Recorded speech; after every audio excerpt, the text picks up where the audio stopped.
Hi there, I'm John from CNCKing.com, and today we'll just talk a little bit about the death of one-trick shops. Now, what's happening right now in the industry is that a lot of shops that have just had one CNC machine are actually going under, or they're having a lot of trouble just keeping the lights on. And the reason for that is pretty, ironic, because about 10-15 years ago, if you ran a custom CNC shop, let's say you had a CNC router, you'd pick up all the router jobs because everybody say, okay, you can do router jobs, great.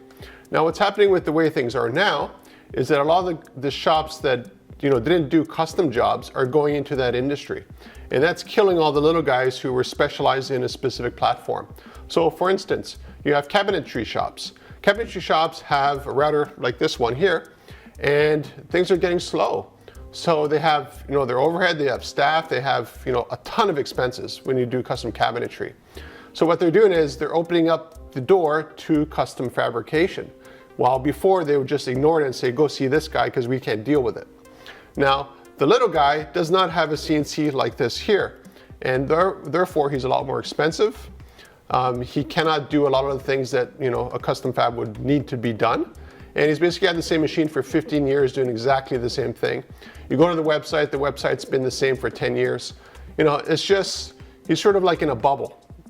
And that's great when you're living in that bubble, but with the way things are now, that business model just doesn't work. And it's the same thing for guys who just have lasers. Hey, we etch tags, or we do wedding glasses, or that kind of stuff. If that's the only thing they've done for 10-15 years, that's the only thing they're known for. And as soon as the economy shifts to something else, they're dead. That's just the way it happens. Now, when I started CNCKing.com, I knew that was going to happen. Absolutely, there's no doubt. I've seen enough companies specialize too much in one thing and then just disappear overnight. And I have a lot of friends who started companies, custom fabrication shops with just one CNC, and that's exactly what happened to them. Now, what's helped my company is that we were diversified. So, maybe 1 month we don't have a lot of router jobs. That's okay. We have a lot of plasma jobs, or we have a lot of water jet jobs, or we have a lot of, there's diversity back and forth. And because of that, you can keep the lights on. So if one sector of the economy is a little bit slow, or one industry is a little bit slow, you have another one that sort of picks up. So it's sort of like a balancing act.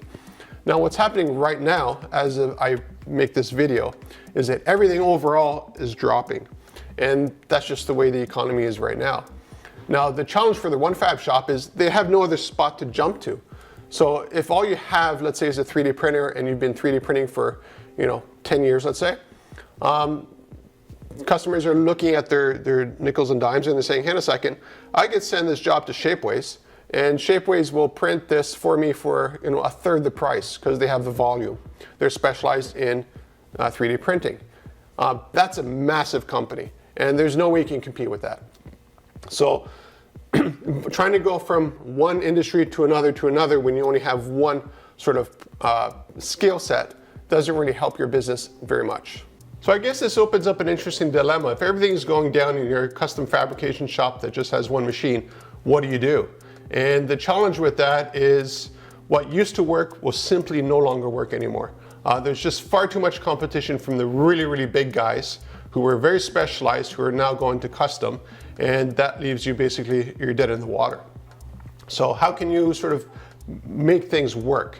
Well, number one, I would say, is take a look at your website. If your website hasn't been updated from 15 to 20 years, customers are visiting that and dropping right off. You're not even getting an inquiry.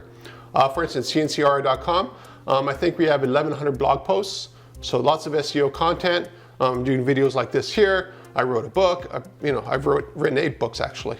So I've done a lot of different things to try to diversify the company so that when a customer approaches us, they have no doubt that we can do the job. And that's sort of why these videos came into being at the start of the company. Customers would say, well, we want you to do this. And can you do that? And I said, well, yeah, let me do a video of me doing that and I'll show it to you. And that's how we would get the jobs. There's so few shops doing this. I don't understand it. There's so few shops with any sort of online presence that's worth anything. And they're the first ones to go. Now, some of the shops are lucky. And they're lucky in a way because the owner is now older and he's retiring and he's selling all his machines, and that's the end of it. And that's a wonderful position to be in because they were in it when it was a gravy train. So they made a ton of money at the start, and they saw it slowly petering down the way things are going now. And well, they made their money, their retirement, they're done. And a lot of shops are doing that right now.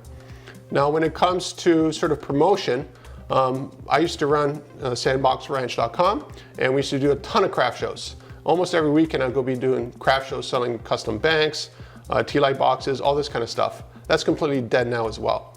You always find people doing craft shows, and a lot of them are starting, even if they break even, which most of them don't, when you talk to them after the show, they feel happy because they got their message out or something like that. But if you run a custom fabrication shop like this here, you go to a craft show, you break even, you've lost money. Because you got to realize you have your time, your materials, you have a lot of other things involved with that craft show, and like the tent, everything. So that's a market that I used to do a lot of, and that's completely dead. So what do you do as a shop now that all these little market segments are slowly disappearing on you? And you do basically what I've been doing. You focus on industrial. They have long timelines. So it's not like I need something next week. It's I need X for the next 10 months, and I need this many units. So you have volume, and you have repeatability, and you have consistency.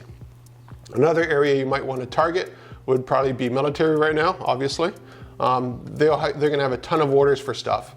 And if you can meet the specs that they require, and that's the toughest part about military customers, they don't have tough specs, they have insane specs. And if you can meet them, you can charge whatever you want. If you can't meet them, you're just done, you're out of there. Aerospace, we did a little bit of that here and there, but really another area you might want to concentrate is maybe nuclear. And again, all of these are big industries. I'm not saying, hey, go do a wedding. Like, that's a very, very difficult business to be in right now. I started my business many years ago, and I did a couple weddings here and there, and I realized very quickly that there's no money to be made in that. It's called busy work. It keeps the lights on, but it doesn't help your business grow. And that's basically where you need to focus your shop on. If you cannot grow your business when the economy's bad, it's not going to work for you, because when the economy gets good, there's a lot less competition, and because of that, you should have a lot more market. But if you didn't, figure things out when things were bad and you had time to figure them out, then when things are good, you're just not going to do well either. So it's not a very happy video, but it's not a sad one either, because what I see is this is an opportunity. This is an opportunity when things are slow to sort of figure out your business model a little bit better, find better customers, drop the segments that simply do not work. And, hey, I was busy for the whole weekend doing, charcuterie boards. Well, that's great. If you're selling for $10 each or $12 each, you're not making any money. You go to Costco and you get them for, $8 on sale. It just doesn't make sense anymore. So that's what you do. So if you're looking for custom fabrication, contact me at CNCKing.com, or you can check out my book, which I'll show shortly.